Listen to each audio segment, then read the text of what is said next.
J. Les rendez-vous du mage. Radio J. Et ce matin, dans le cadre des rendez-vous du mage, j'ai le plaisir d'accueillir Sophie Andrieux et Virginie Jeunesse. Merci à toutes les deux d'être là. Bonjour. Alors, Sophie, Sophie, vous êtes la programmatrice aidez-moi, de l'auditorium du mage. Voilà, c'est la rentrée. Voilà. Quant à Virginie, elle est responsable adjointe du service éducation et médiation.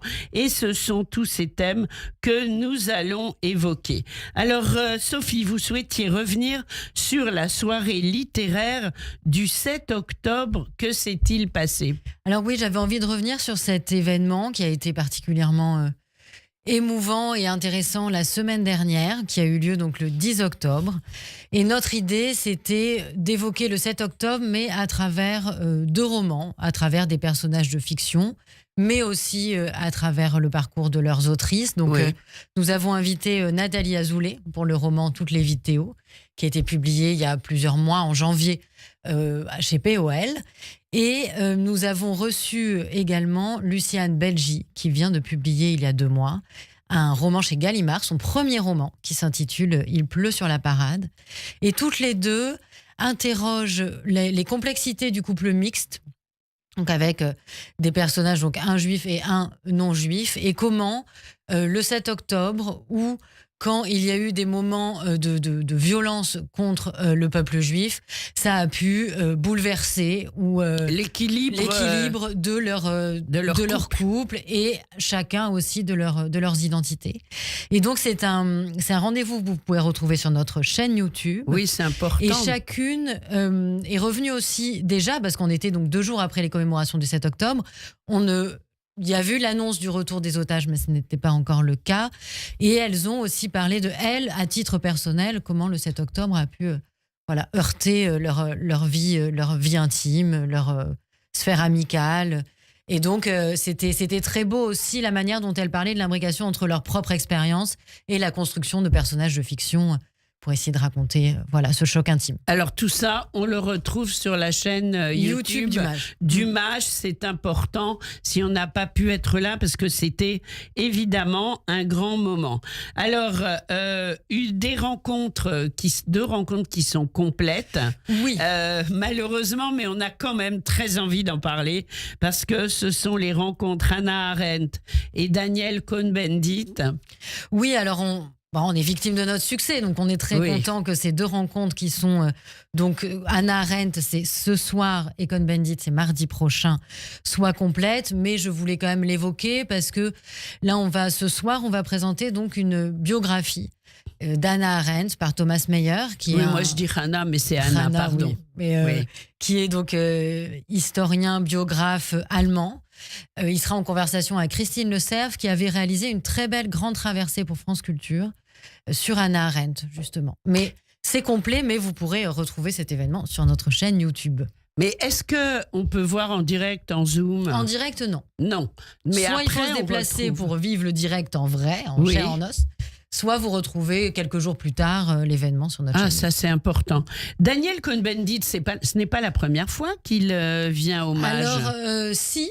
Si, ou alors ça fait très très très longtemps, tellement longtemps que j'étais pas là. Bien sûr. Mais on avait présenté un documentaire qu'il avait réalisé avec j'ai oublié son prénom. Mais on avait présenté un documentaire, mais malheureusement au dernier moment il n'avait pas pu venir. Voilà, donc il me semblait qu'on avait ou en tout cas on va dire que c'est la première fois qu'il est en majesté.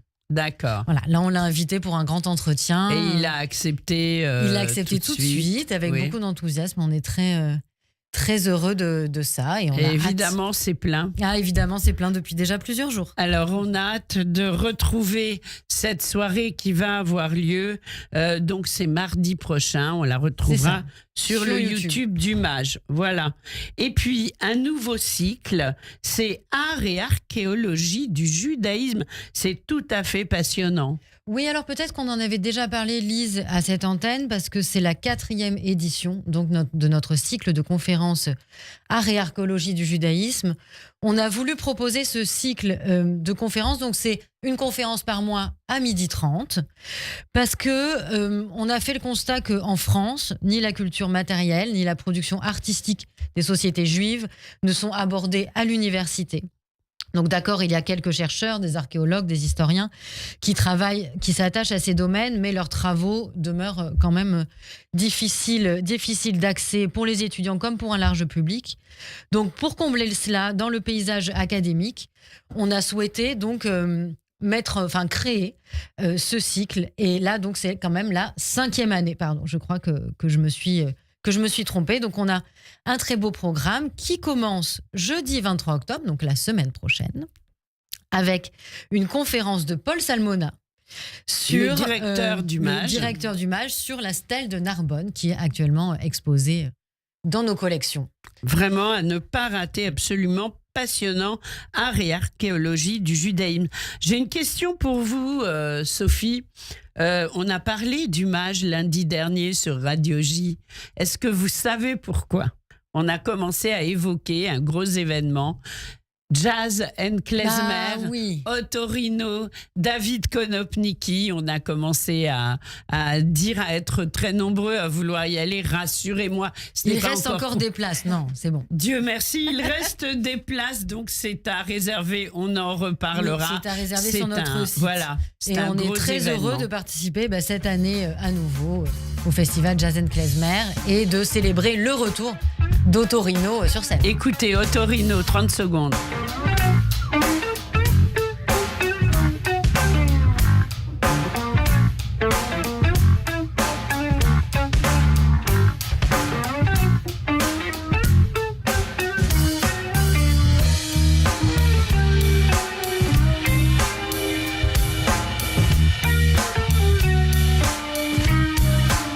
Ottorino sous la houlette de David Konopnicki, ce sera pour Jazz and Klezmer, hommage, et on aura bien sûr l'occasion d'en reparler. Voilà. Avec plaisir. Alors on va donner maintenant la parole à Virginie Geneste. Virginie, rebonjour. Donc vous êtes responsable adjointe du service éducation et médiation. Ça consiste en quoi, en quelques mots ? Alors on s'occupe éducation, c'est-à-dire qu'on reçoit, on travaille avec les publics scolaires, on a par exemple des formations enseignants et puis des élèves. Donc ça et on programme aussi donc des activités. Alors des activités en famille. Donc là c'est dans la collection permanente du musée ou dans les expositions temporaires, des activités en individuel ou accompagné, donc dans les espaces du musée destinés aux enfants ou à leurs familles ou aux adultes également. Génial. Voilà, c'est un peu large. Alors justement, à propos des familles, on va revenir sur la journée en famille du 12 octobre. Que s'est-il passé, Virginie ? Alors, à l'occasion de la fête de Soukhot, on a eu envie de proposer une journée consacrée à cette fête-là, qui a été faite de visites et d'ateliers notamment, dans lesquels les enfants pouvaient créer leur propre soukha, en miniature évidemment, et des petits décors de la fête de Soukhot. Alors je voudrais juste dire qu'il y a une soukha extraordinaire au musée, qui nous vient d'Allemagne. Alors on ne sait pas si elle vient d'Allemagne ou d'Autriche. Mais voilà. En effet, c'est une des plus belles œuvres. On a beaucoup d'œuvres magnifiques dans la collection, mais en effet c'est une des plus belles.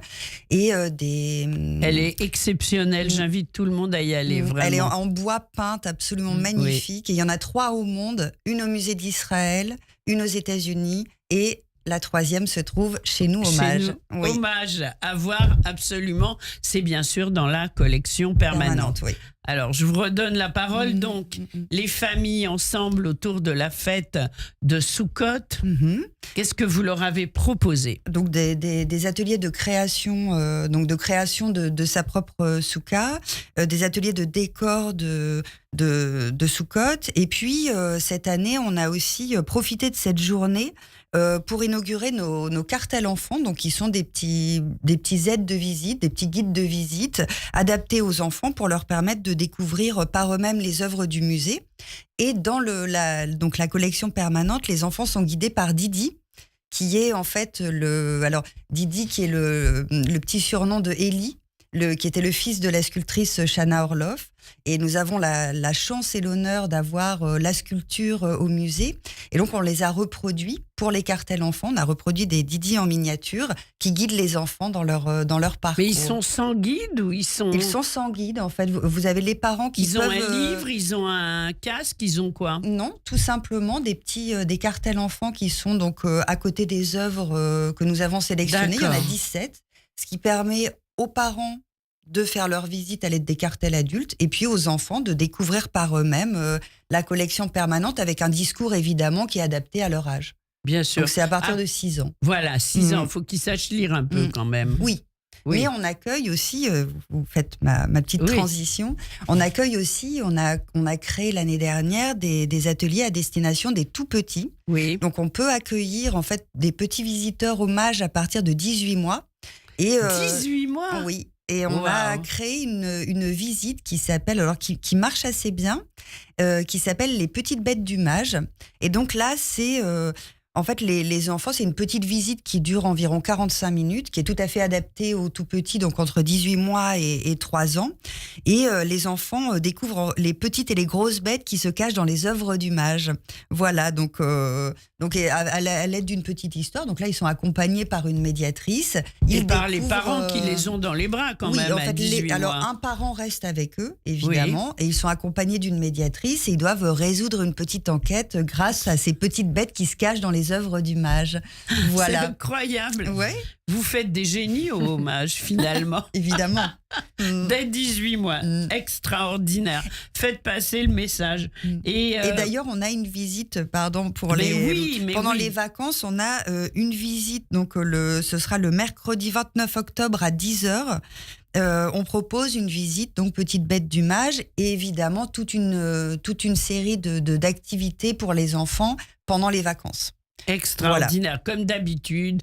Il y a les ateliers, il y a beaucoup de choses. Moi, j'invite tous les jeunes parents autour de moi à emmener les enfants parce que vos ateliers sont quand même très exceptionnels, Merci il faut beaucoup. le dire. Oui.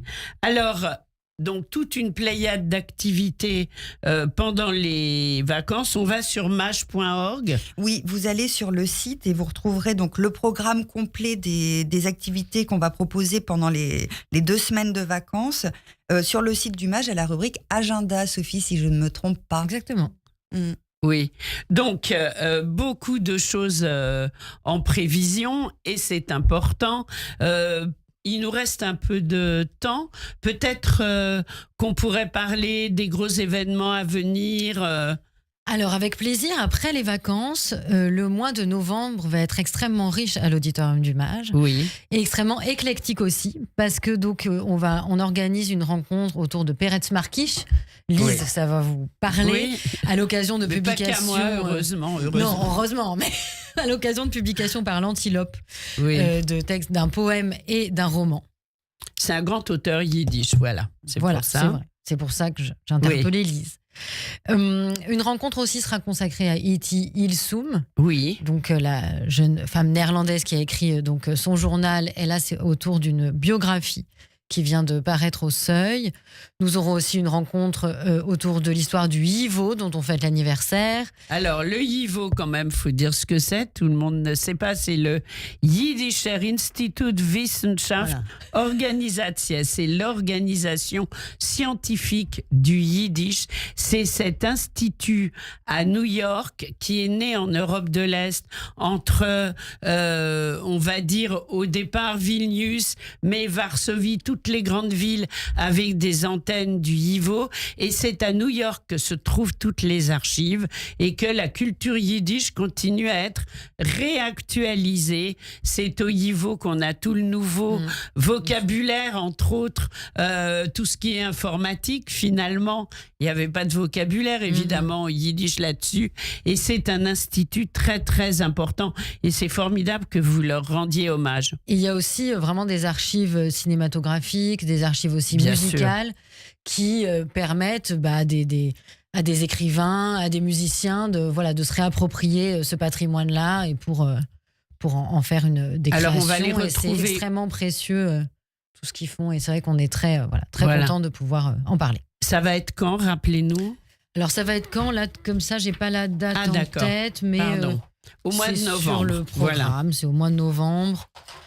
D'accord. Donc le Divo, ce sera même le 9 décembre. Donc on aura le temps d'en reparler. Oui. Et il y aura aussi un colloque sur les revues juives et un autre colloque sur Pierre Mendès France et l'antisémitisme. Voilà. Et bien sûr, nous l'avons évoqué, le concert d'Otorino dans le cadre du festival Jazz & Klezmer. Voilà, qu'on a hâte de découvrir également. C'est une ruche, ça ne s'arrête jamais.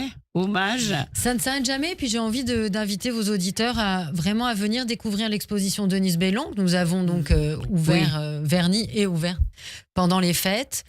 C'est vraiment une très belle exposition de photos avec une scénographie extrêmement élégante tout en noir et blanc parce que donc c'est des photographies en noir et blanc des années 30 aux années 70 et c'est plutôt des photographies humanistes, des sortes de reportages.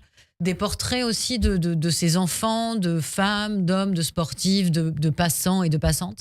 Et c'est une très belle découverte de l'œuvre de cet artiste, n'est-ce pas, Virginie ? Vous pourrez la découvrir donc en autonomie, au travers également de visites guidées organisées par le service et grâce à un livret. Alors les enfants pourront la découvrir grâce à un livret-jeu spécialement conçu pour l'exposition. Génial. Donc un livret-jeu à partir de 6 ans pour que les enfants puissent découvrir cette expo. Alors par exemple Virginie Jeunesse, quand vous entendez qu'il va y avoir une nouvelle exposition, en fait vous vous dites comment est-ce que je pourrais la mettre à la portée des enfants et des familles et vous réfléchissez au thème qu'on vous donne. C'est comme ça, j'étais en train d'essayer d'imaginer. La chance qu'on a au MAJ, c'est qu'on travaille vraiment tous ensemble en équipe. Ah oui. Donc on se réunit avec Sophie, avec les collègues du service de communication, avec les collègues de la conservation et on réfléchit tous ensemble à qu'est-ce qu'on peut mettre en place autour de cette exposition. Et nous, notre service, donc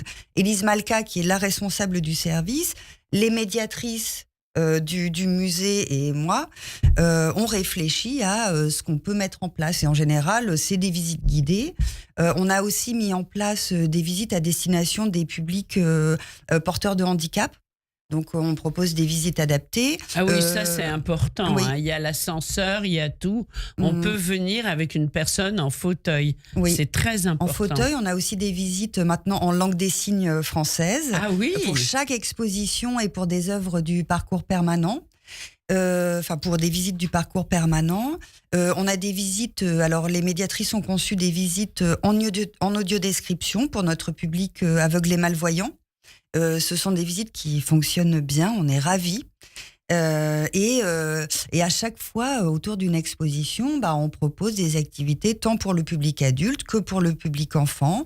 On a des livrets de visite, voilà, tout un tas par exemple, là, pour les prochaines vacances, on expose en ce moment Pascal Monteil, qui a reçu le prix Maratier, qui est un artiste qui travaille sur le textile.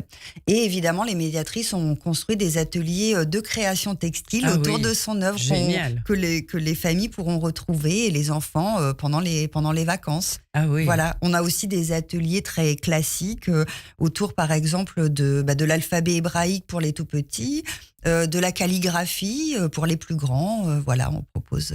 On essaye d'être le plus diversifié possible. En fait, vous mettez toute une partie de la culture juive à la portée du grand public et j'aime à rappeler que pour participer, nul besoin d'être juif, il faut surtout s'intéresser. Voilà. Et c'est ça qui est être le curieux, principal. ouais. Et c'est tout à l'honneur du musée. Pareil pour tout ce qui est conférences, films, concerts, il faut s'intéresser. Je crois qu'on a fait le tour aujourd'hui. En tous les cas, on va sur le site maj.org, mahj.org, et puis tant qu'à faire, on redonne l'adresse.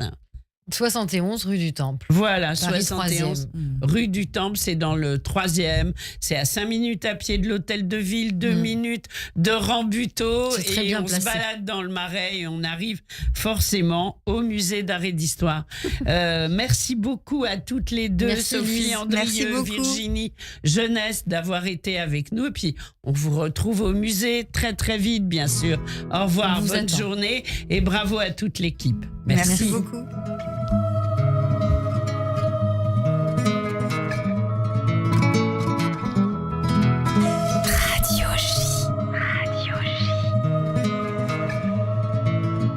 עם רגליים באוויר והראש בקרקע. נעשה תעלול שבשבת, כן, הראש מתמוטט, אין דבר בתוכו, ותשאל בלבך, הירוחי, הירוחי, הירוחי, הירוחי,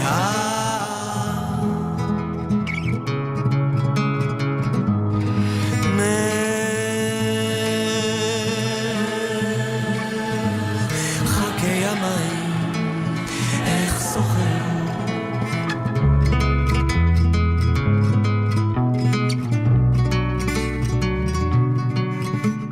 שחיתי לבד בים הקריבי, חיות הסתתרו בסלעים,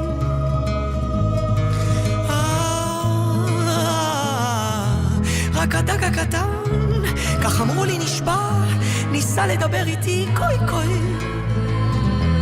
הירוחי, הירוחי, הירוחי, הירוחי,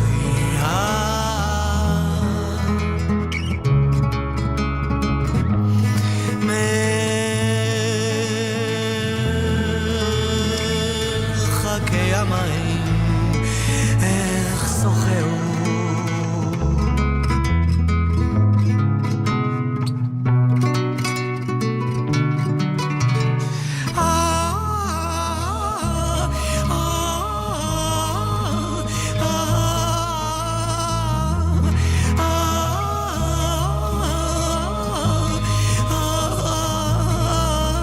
עם רגליים באוויר והראש בקרקע, נעשה תעלול שבשבת, Radio J. Bonjour, c'est Steve Nadjar. Je vous donne rendez-vous tous les jeudis soirs à 21h sur Radio J pour Géopolitique le Mag avec mes invités.